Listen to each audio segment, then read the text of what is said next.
Hi everyone, welcome to my channel. I am Simran Sahani. तो welcome to the channel all the class 12 students and I hope आपकी term 2 की preparation बहुत अच्छे से चल रही होगी एंड आप काफ़ी सारे चैप्टर्स जो हैं उन्हें समझ चुके होंगे एंड अच्छे से प्रैक्टिस कर रहे होंगे। ओके, तो अब क्या है गाइस, हमारा एग्ज़ाम बिल्कुल आने ही वाला है एंड अब हमें जो है ये ध्यान में रखना है कि हमारे एग्ज़ाम में जितने भी क्वेश्चन आए हैं हम उन्हें बहुत ही अच्छी वोकैबुलरी में जो है उन्हें सॉल्व करें और अच्छे से आंसर को फॉर्म करके लिख पाए। ठीक है, तो वो क्या तरीके आपको ध्यान में रखने हैं कि आप एग्ज़ाम टाइम पे जो है अपने आंसर अच्छे से बना पाओ। ठीक है, यानी कि जो भी आंसर आपको जो है प्रेजेंट करना है, देखो चैप्टर की स्टोरी आपके दिमाग में है बट आप अपना आंसर जो है अच्छे से प्रेजेंट कर पाओ, तो उसके लिए बहुत 2-3 सिंपल सी बातें मैं आपको बताने वाली हूँ एंड जो है उनको फॉलो करना आपको हेल्प मिलेगी। सबसे पहली चीज़ क्या है गाइस कि अगर आप आंसर अच्छे से लिखना चाहते हैं तो उसका फर्स्ट स्टेप क्या होता है, इफ़ यू वांट कि आप आंसर आपको आता हो, कि अगर कोई भी क्वेश्चन आया है, सपोज करो कि रैट ट्रैप में से कोई क्वेश्चन आया है, सपोज करो अ थिंग ऑफ ब्यूटी में से कोई क्वेश्चन आया है, आपको वो आता हो क्वेश्चन, तो उसके लिए सबसे पहली ज़रूरी चीज़ क्या है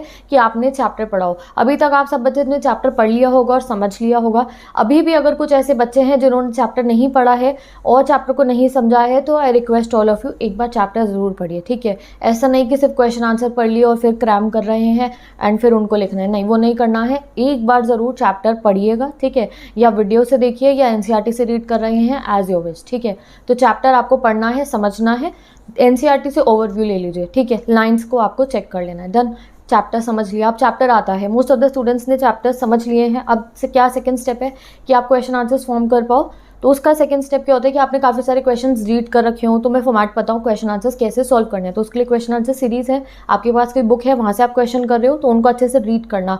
मेरी 2 क्वेश्चन आंसर सीरीज़ हैं, अभी पहली सीरीज़ थी जो लास्ट मंथ थी और अभी न्यू सीरीज़ अभी 1-2 दिन में अपलोड हुई है। हमारे सभी चैप्टर्स के इंपॉर्टेंट क्वेश्चन मैंने अपलोड करे हैं। वो क्वेश्चन डालने का पर्पज़ क्या है कि वहाँ आपको दिख रहा है कि अच्छा एग्जाम में जो है ऐसे ऐसे क्वेश्चन हमें प्रैक्टिस करने हैं। ठीक है, इस चैप्टर में से देखो डायरेक्ट सेम तो नहीं आता है बट अगर उससे मिलते जुलते आए तो आपको एक फॉर्मेट पता है आपको कैसे आंसर करना है, हो जाते हैं आप।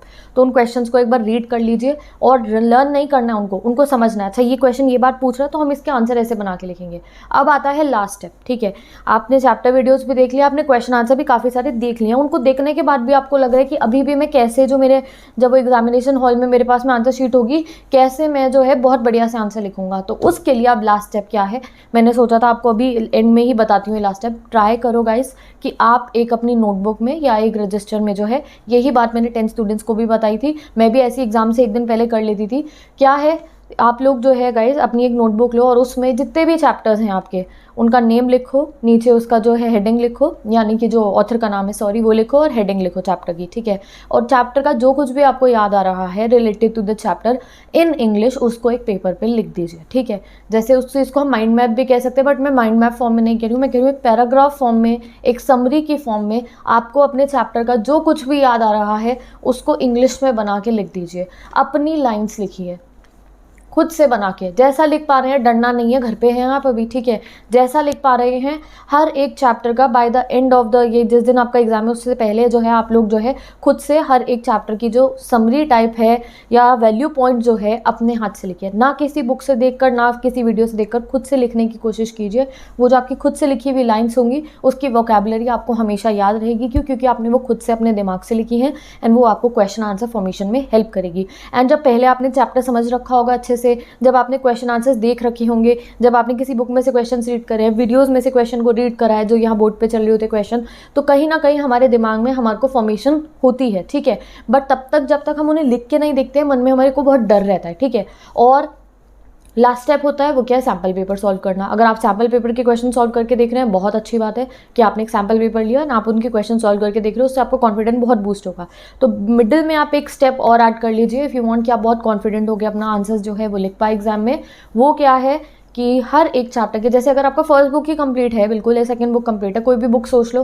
ठीक है, अभी रैट ट्रैप है, रैट ट्रैप में क्या हुआ था, अच्छा ये रैट ट्रैप सेलर था एंड उसके जो जितने नेम से उसको लिखा गया चैप्टर में वो नेम मेंशन कर दिए और उसकी फिलॉसफी मेंशन कर दी। चाहे पूरा सीरीज वाइज नहीं, छोटी छोटी बातें जिन पे क्वेश्चन बन के आ सकते हैं उनको अपनी लैंग्वेज में लिख लेना है। ठीक है, और रिटन प्रैक्टिस थोड़ी सी करने को मैं इसलिए भी कह रही हूँ इस समय पे, वो क्या है समरी लिख रहे रिटन प्रैक्टिस करें गाइस, स्पीड मेंटेन हो जाए हमारी। जो भी आपका पेन है जिससे आप एग्जाम में लिखने वाले जो भी आपके पेन है, ठीक है, डिसाइड कर लीजिए अभी ये टाइम आ गया है। अभी तो आप कई बच्चों के तो 2-3 एग्जाम हो भी गए हैं, तो दे आर वेरी थरोविडेड, अपना फेवरेट पेन से वो एग्जाम दे रहे होंगे। तो मेरे इंग्लिश वाले सारे भाई बहन जिनका इंग्लिश का एग्जाम आने वाला है, तो अपना फेवरेट पेन डिसाइड कर लो, पूरा अपना पेंसिल बॉक्स आज ही रेडी करके रख लो, जिससे एग्जाम वाले दिन टेंशन ना हो कि अच्छा अभी पेन भी लेकर आनी है। अपने पेन हो गए, अपना एडमिट कार्ड हो गया, सब कुछ वो मेंटेन करके रख लो।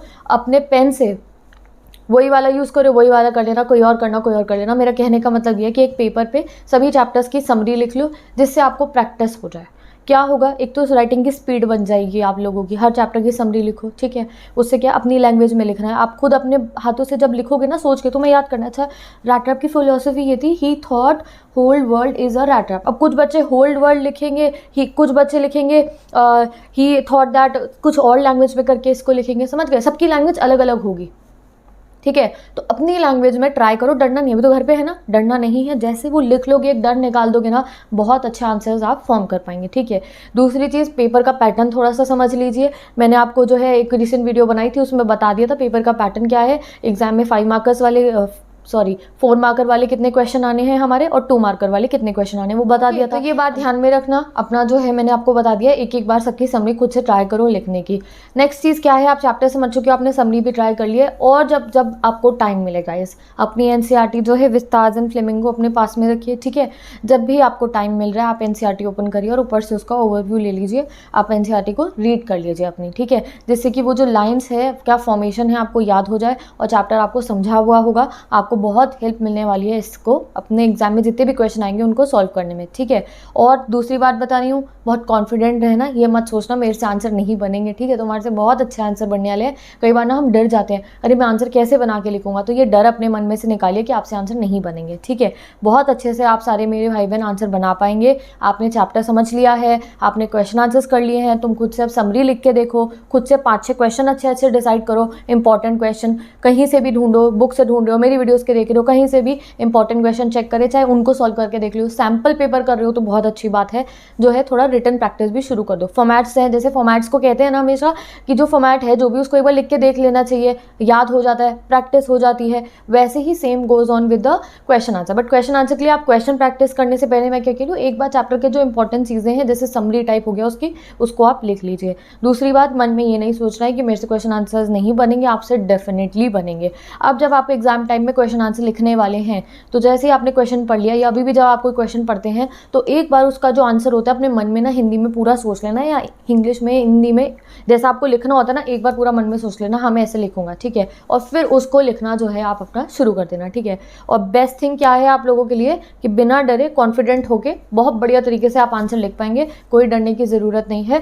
प्रैक्टिस करिए, एक अपना नोटबुक ज़रूर मेंटेन कर लो, अभी चाहिए लास्ट 2 डेज़ के लिए लेकर आओ वो नोटबुक, सभी चैप्टर्स के नेम, उनके ऑथर का name, and right the summaries, ठीक है। फाइनली बता दो मुझे कैसी चल रही है आप लोगों की प्रिपरेशन, बढ़िया से। कितने चैप्टर हैं जो बिल्कुल ऐसे फुली कंप्लीट कर लिया कि हाँ भाई ये तो बहुत अच्छे से आ गए हैं, कितने चैप्टर से कर लिए मुझे बता दो कमेंट सेक्शन में। आई चेक सबका कितने सिलेबस हो गया बिल्कुल 100% वाला, और जो नहीं हुआ है उसको जल्दी से कंप्लीट करना शुरू करो, ओके। अगर कुछ है ऐसे चैप्टर जो लग रहे हैं नहीं आते, तो किसका वेट कर रहे हो, वेट नहीं करना है, अच्छे तरीके से उनको कंप्लीट करना स्टार्ट कर दो। जितना अच्छे से समझोगे, उतना पढ़ोगे, उतना आपको बेनिफिट मिलने वाला है, ठीक है। बिना कोई टेंशन लिए, जैसे कल मैंने वीडियो में आपको समझाया था ना, टेंशन मत लो, क्या मार्क्स आएंगे, कैसा आएगा पेपर, डिफिकल्ट आएगा, ये आएगा, कुछ मत सोचो, पढ़ते रहो बढ़िया तरीके से, खुश होके पढ़ना। और ये ध्यान रखना, हैप्पी वाइब्स के साथ पढ़ना है, खुश होके, बिल्कुल बिल्कुल हैप्पी वाइब्स, बिल्कुल कॉन्फिडेंट होके। कोई क्वेरी आती है तो कमेंट कर देना, और मज़े तरीके से अपनी पढ़ाई करते रहो, फोकस रह के अपनी पढ़ाई करते रहो फॉर योर टर्म 2 एग्जाम्स, ठीक है। और डिस्क्रिप्शन बॉक्स को प्लीज़ चेक कर लीजिए, टर्म 2 क्लास 12th इंग्लिश की प्लेलिस्ट मैंने पेश कर दी है। मैंने इंडिगो चैप्टर भी गाइस दोबारा डिजिटल बोर्ड पे पढ़ा दिया है, तो उसको भी पढ़ सकते हो आप। So many students asked me, तो मैंने उसे रिक्रिएट कर दिया है। बाकी वीडियोज़ भी सब डिस्क्रिप्शन बॉक्स में पेस्टेड है, जाके आप पढ़ सकते हैं। एंड कोई क्वेरीज है तो बता दो, कोई special video you want me to make for your exam, English exam, वो भी बता सकते हैं। मैं मिलती हूँ आपसे नेक्स्ट वीडियो में। Bye bye, take care, best of.